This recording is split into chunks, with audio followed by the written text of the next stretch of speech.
Part 1. A train ride that changed everything. My name is Aria.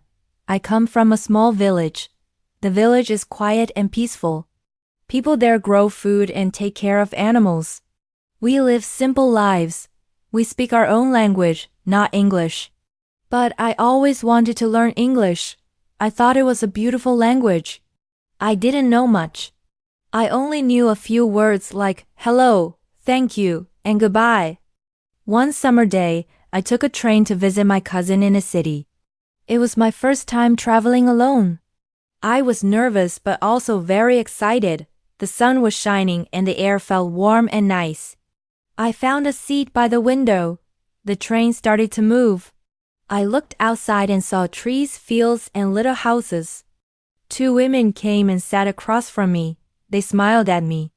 I smiled back. They started talking. They were speaking English. I listened carefully, but I didn't understand much. Their voices were soft and friendly. I wanted to understand them.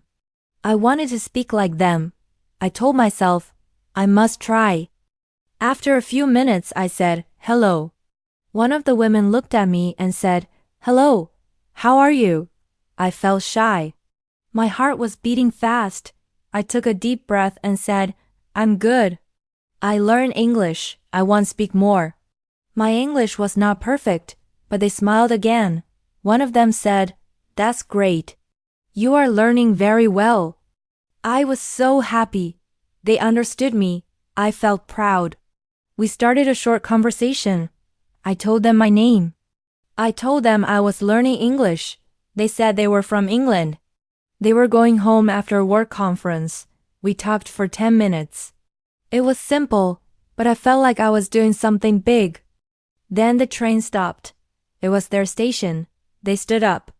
Before leaving, they gave me a piece of paper. It had their phone number and address on it. One of them said, if you ever come to England, call us. You can visit. I said thank you and waved goodbye. They smiled and left. That moment changed everything for me. It was the first time I used English in real life. I felt strong. I felt like I could really learn. I was not just dreaming. I was doing it. After the train ride, I made a promise to myself. I said, every day I will study English. I will not stop. So I began to learn more. I watched English videos on my phone. I listened to slow English podcasts. I read small English stories. I used a dictionary to check new words. I worked hard. I also started something new. Every night before bed, I wrote a short diary in English. At first, it was only 3 sentences. I wrote things like, today I went to the market. I bought rice. I talked to my mother. It was simple, but it helped me. It made me think in English. It made me remember new words. I put a small paper on my wall. It said, 1 word today.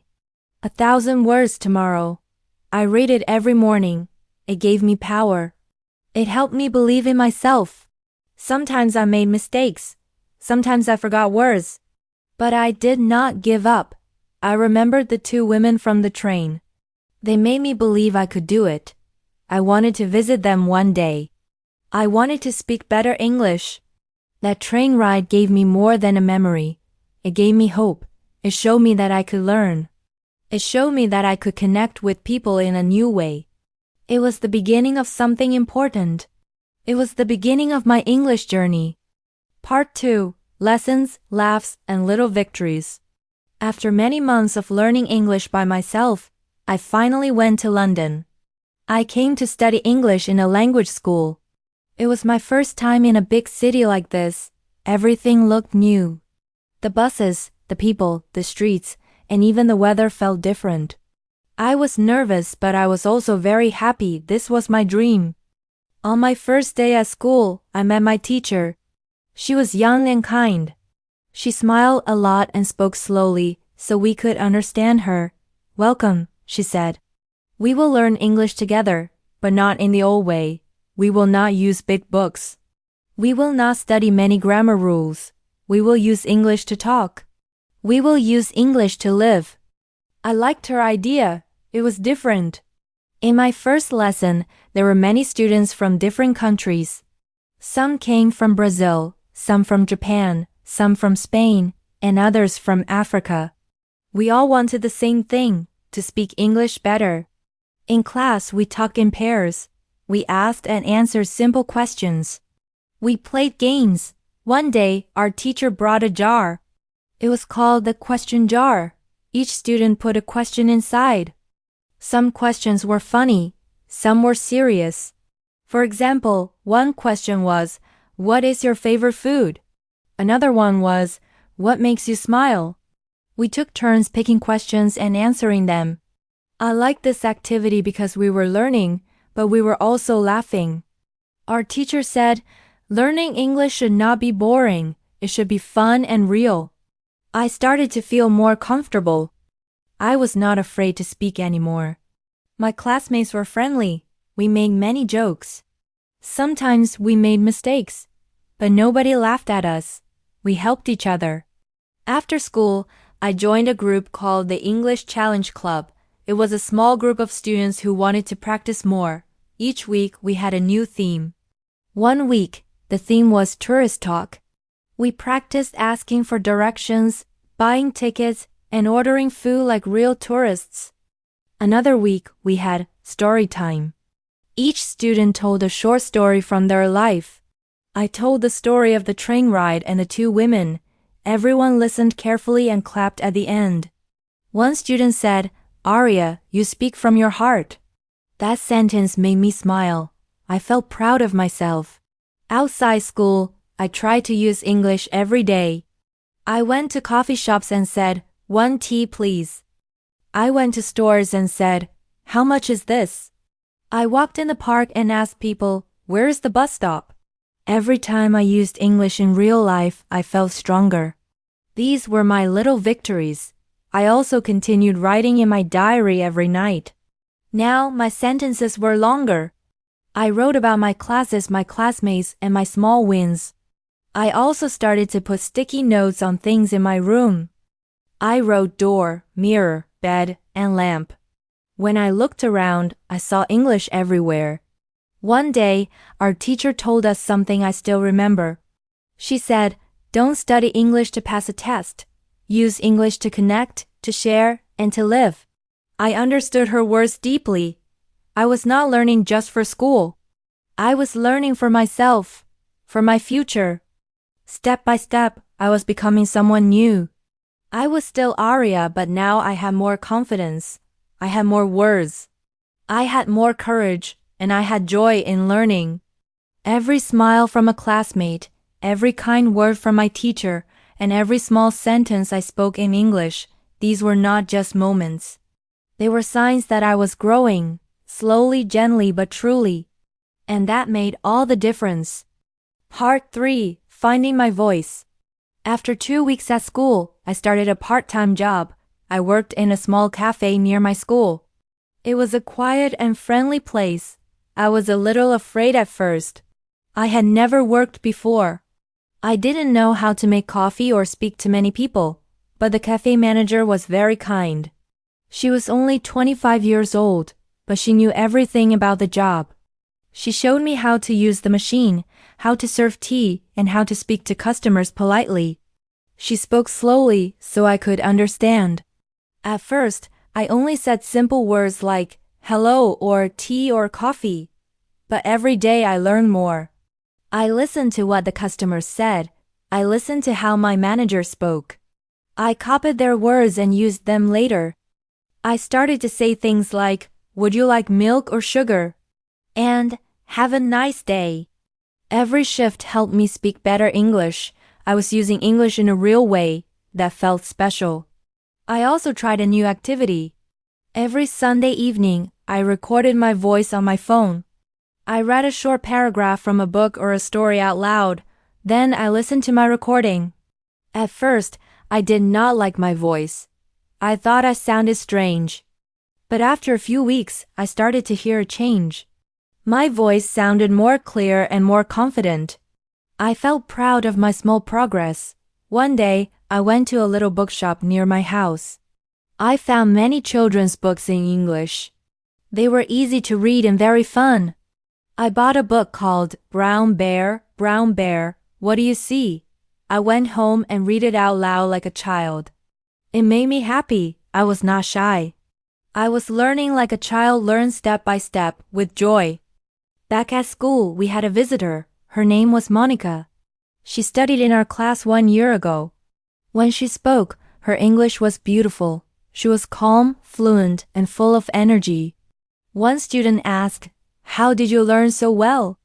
Monica smiled and said, "I spoke out loud to myself every day. I thought in English. I made mistakes, but I didn't stop. I kept going. I listened carefully to her words. I wanted to learn like her." After that, I tried thinking aloud. I said simple things to myself like, "I am walking home now," or "I feel happy today." I spoke in a soft voice. It felt strange in the beginning, but then it felt more natural. One night, I walked home and looked at the trees. I whispered to myself, "The wind is soft. The night is quiet. I am learning." It was a small moment, but it was beautiful. I was speaking to myself in English, and it felt real. A few days later, something special happened. I was walking in a park. 2 tourists looked confused. I went to them and said, "Do you need help?" They said yes. They were looking for a museum. I gave them directions in English. I spoke clearly and slowly. They smiled and said, "Thank you very much." In that moment, I felt something strong inside me. I had just helped someone using English. I did not stop to think. I did not translate from my language. I just spoke. It was easy. It was natural.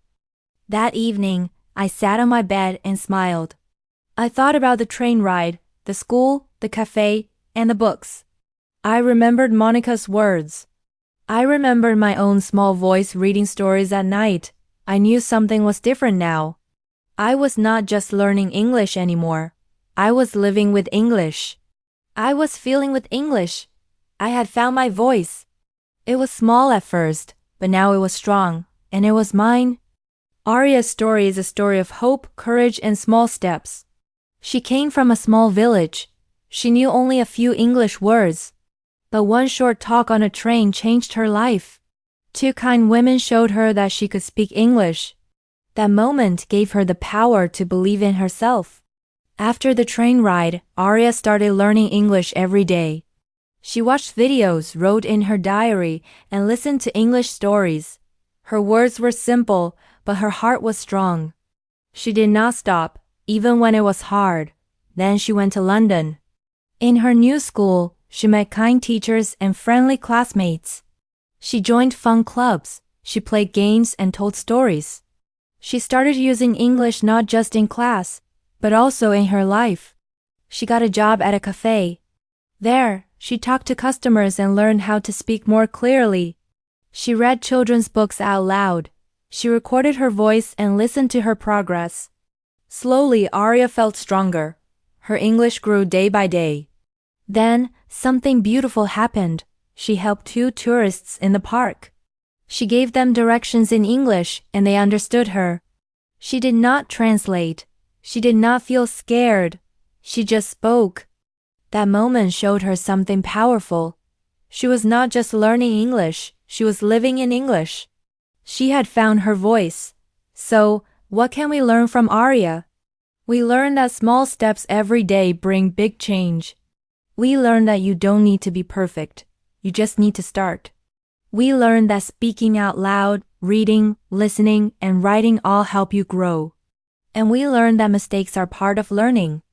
Aria made mistakes, but she never gave up. You can do the same here. Use English in your daily life. Talk to yourself. Write a short diary.